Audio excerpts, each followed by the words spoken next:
Grand Rising, pretty people. So today I decided to do a quick little video just to answer a few questions that I tend to always get.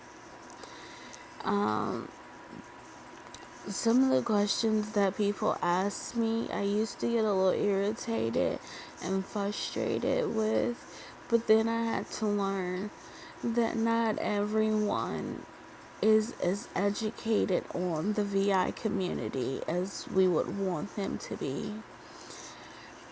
So here's some of the questions I always get asked. The very first question I get asked is, if you're visually impaired, if you're blind, how are you using your phone? Well, the answer to that is very simple. I use Apple products, and Apple has very great accessibility. They have voiceover on their products, which voiceover is just like it's reading everything to me that's on my screen.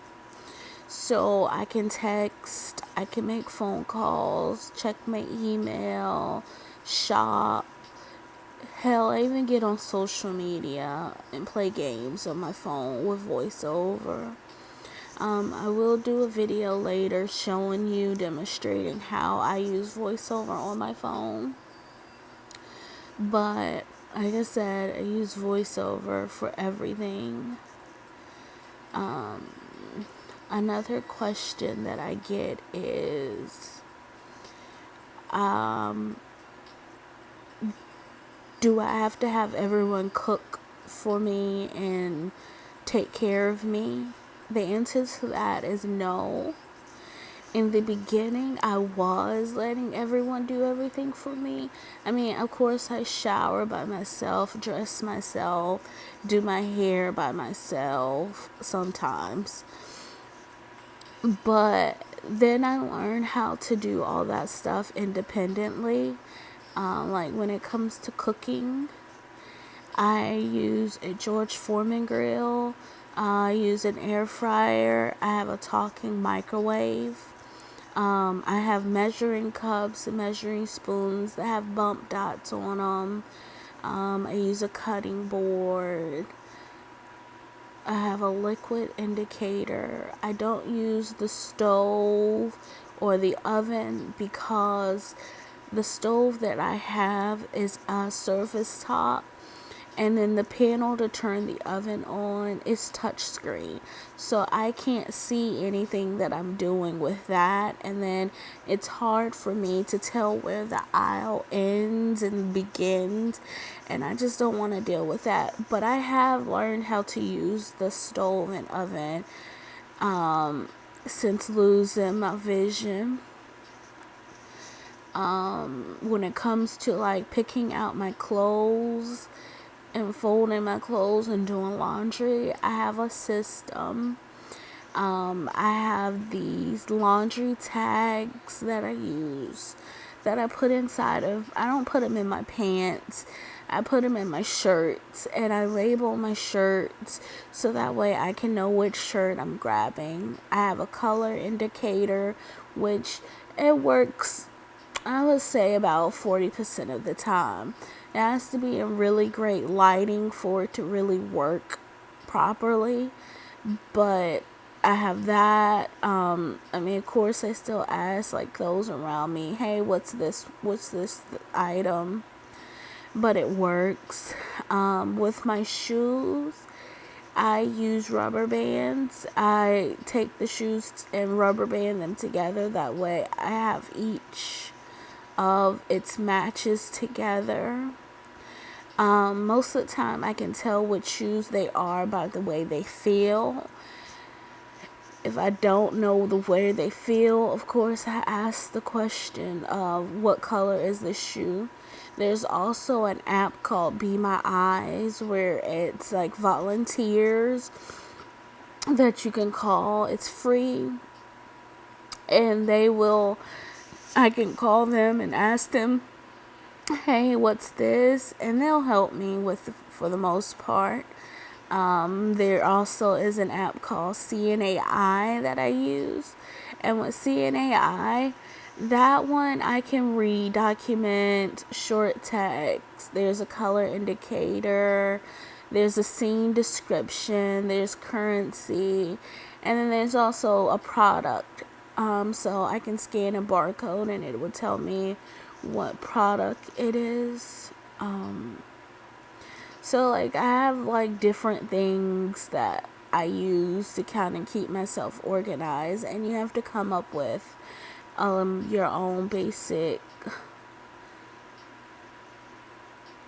like system to be able to do a lot of stuff. Another question that I get asked is, how do I plan on going back to school and thriving and succeeding in school? Well, that is going to take a lot of work, a lot of discipline. I start school and classes on Monday the 15th. So I will be doing that.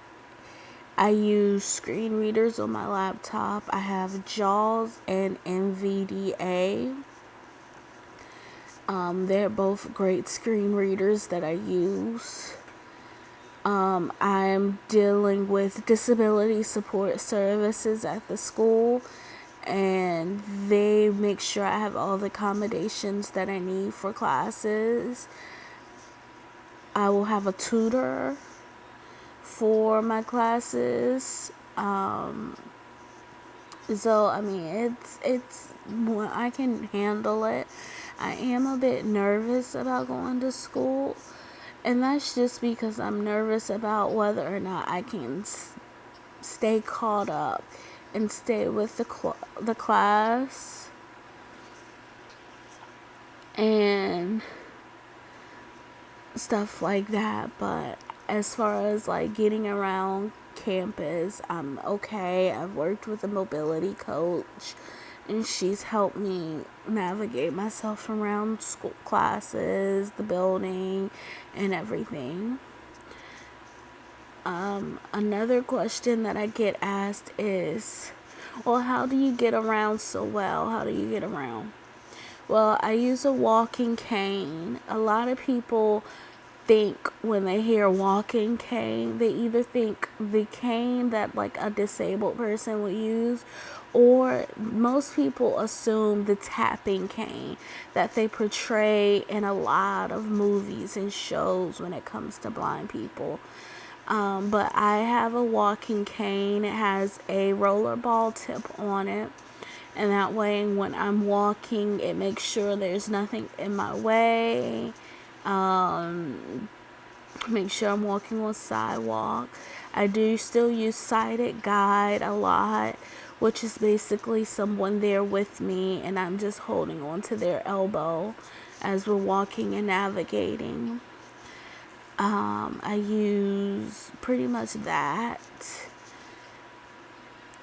One thing that I will say when it comes down to using sighted guide that a lot of people don't realize is sometimes we don't really want sighted guide. We just kind of want someone there beside us to say, hey, turn right, turn left. Or we don't like it when someone just comes up and grabs our arm or just grabs us or try to guide us from the back. Here's a big notice. If you're dealing with a visually impaired person or a blind person, never try to sit them in a seat backwards. And what I mean by sitting them down in a seat backwards is when you guide them to a chair, take their hand and put it down on the chair so they can feel where the chair is for themselves, instead of backing them up into the chair. If you wouldn't back yourself into a chair and sit down like that, what makes you think another person who can't see would want to back themselves into a chair and sit down like that? It's not safe. Because what if the chair moves, or whatever? What if there's something in the chair and you've just sat them down in it, or like I said, the chair moves, they fall. That you have to deal with the fact of now you have a person on the floor who's possibly hurt. So there are different techniques of guiding. The elbow is the best way of guiding someone. Some people like to hold hands and try to guide, but that's not safe either. You would need to be like at least 1 or 2 steps ahead of your person you're guiding, just in case you run into something. You can stop them from running into it. It's a safety precaution. So that's just all I have to say about sighted guiding. Another question that I tend to get asked is, how do you date or build those romantic relationships if you weren't already in a romantic relationship after losing your vision? I will be honest and tell you I don't know. That is a question I get asked a lot and I don't know the answer to. I haven't navigated and found an answer for that one. I'm guarded. I have trust issues, and I still haven't figured it out myself. It's a question that I tend to avoid because of the fact that it's such a touchy subject for me. So I'll move past that one. I'm trying to think. Another question that I've gotten asked in the past is, when you say you're blind or visually impaired, what does that mean? And there are different levels of blindness and different levels of people's visual impairments. For instance, with me, I am a total blind, which means I can't see anything. Which means for me, like in layman's term, it's basically as if when you're hooking up like an old school TV with the red, white, and yellow cords. And remember, if you hooked up all the cords wrong, you get volume, but it's a black screen. That's basically what I get. I have no vision. Like, it's completely black. When my eyes are open, there's nothing, completely black. I used to in the beginning deal with floaters, but I don't even have floaters anymore. I do deal with Charles-Bonnet syndrome, which abbreviated is CBS. And that's where there are like images in front of you, but there's nothing really there. It's just your brain, your mind is imagining things that you used to could see. With me, I tend to see the ground a lot. Like I say, leaves, the dirt, the grass. Other people see like flowers and pretty images, but I see that. The other day, after doing an edible, I actually was seeing cartoon characters in my head, and that was the best experience ever, seeing the cartoon characters flying around in my head. But other than that, I deal with that. And then, like I said, there are other levels to it. I've talked to some people who are also totals, but they see whiteness. Like, theirs isn't black, theirs is white. You have some people who have vision in one eye. You have some people who have low vision where they can see during the day but they can't see at night. So there's different like spectrums of vision loss and everything like that. It's something good to look into if you're ever interested in learning about the different aspects of vision loss. So yeah, but those are basically few of the questions that I constantly get on a day-to-day basis.